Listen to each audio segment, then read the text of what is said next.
Hello बच्चों, आज हम बहुत ही इम्पोर्टेंट टॉपिक को डिस्कस करेंगे, that is sewage treatment plant.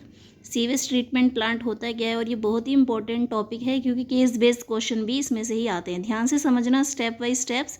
Sewage के वाटर जो होता है, गंदा नाली का पानी, उसको क्लीन कैसे किया जाता है, वो एक प्रोसेस होता है इसका।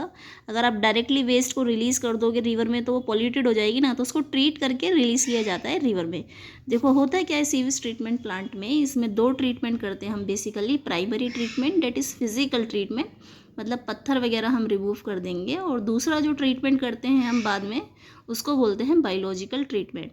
बायोलॉजिकल क्यों बोलते हैं? क्योंकि इसमें हम लिविंग ऑर्गेनिज्म यूज़ करते हैं, डेट इज़ माइक्रोब्स। ओके, तो स्टेप बाय स्टेप समझते हैं होता क्या है। देखो प्राइमरी ट्रीटमेंट में क्या हो रहा है, जो गंदा ये पानी जो आ रहा है हमारे घर से या फिर नाली वाली से, ये सबको पहले फ़िल्टर किया जा रहा है। ठीक है, ये जो सीव्स आपको नज़र आ रही है, तो जितना भी कूड़ा करकट होगा वो सब इसके ऊपर बैठ जाएगा, है ना, ईजिली।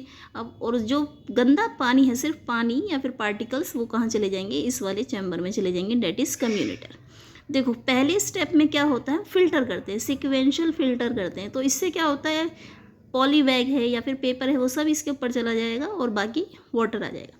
कम्युनिटी क्या करता है, थ्रेशर मशीन की तरह है, जो भी बड़े बड़े साइज़ के पत्थर पेबल्स फिल्टर होके चले गए हैं तो वो उसको क्या कर देगा, तोड़ देगा सॉइल के पार्टिकल्स के साइज़ में। ठीक है, इसने भी तोड़ दिया।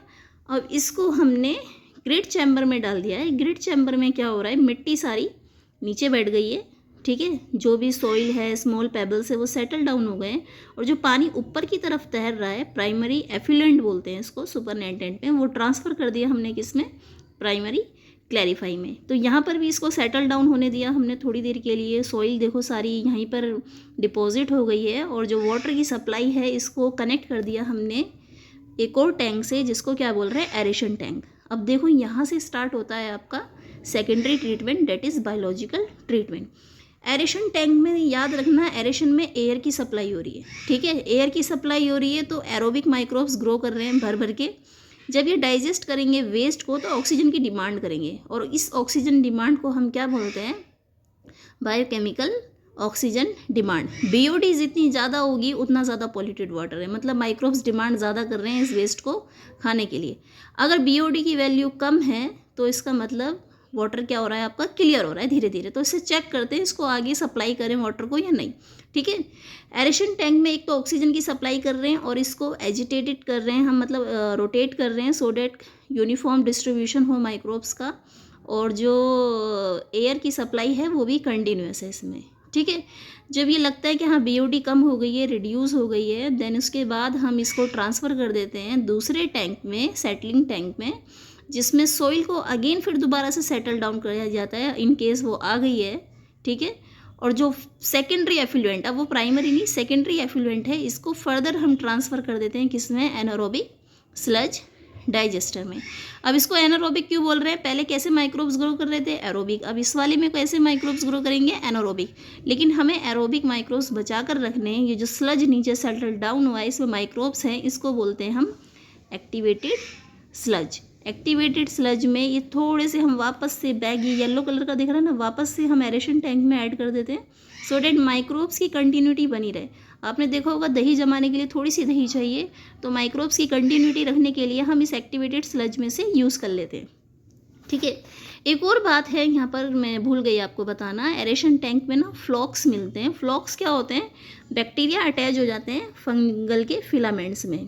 ठीक है, ये फ्लॉक्स अटैच हो जाते हैं और ये यहाँ बन जाते हैं एरेशन टैंक में। नेक्स्ट इसके बाद आप देखेंगे एनारोबिक स्लज डाइजेस्टर में क्या होता है, एनारोबिक माइक्रोब्स को जितना वेस्ट खाना होता है वो खा लेते हैं, फिर जो सेकेंडरी एफिलेंट हमारा बनता है उसको डिस्चार्ज कर देते हैं किसी भी वाटर बॉडी में। ठीक है, वाटर सरफेस में, लेकिन फर्दर इसको डिसइंफेक्ट और कर देते हैं। तो वाटर तो पॉल्यूटेड है भी, ऐसा नहीं है वो बिल्कुल क्लियर हो गया है, पीने लायक हो गया, लेकिन उसकी कंडीशन को हमने काफ़ी सुधार दिया है सीवेज से, मतलब काफ़ी क्लियर कर दिया है इस ट्रीटमेंट से। नहीं तो अदरवाइज़ हमारी रिवर तो बहुत जल्दी पॉल्यूटेड हो जाती, लेकिन इससे बहुत हमें क्या हो रहा है, वाटर बॉडीज़ को हमने सेव कर लिया है। ठीक है, और अगर लगता है कि हाँ अभी भी ज़रूरत है तो उसको टर्शरी ट्रीटमेंट के लिए भेज दिया जाता है।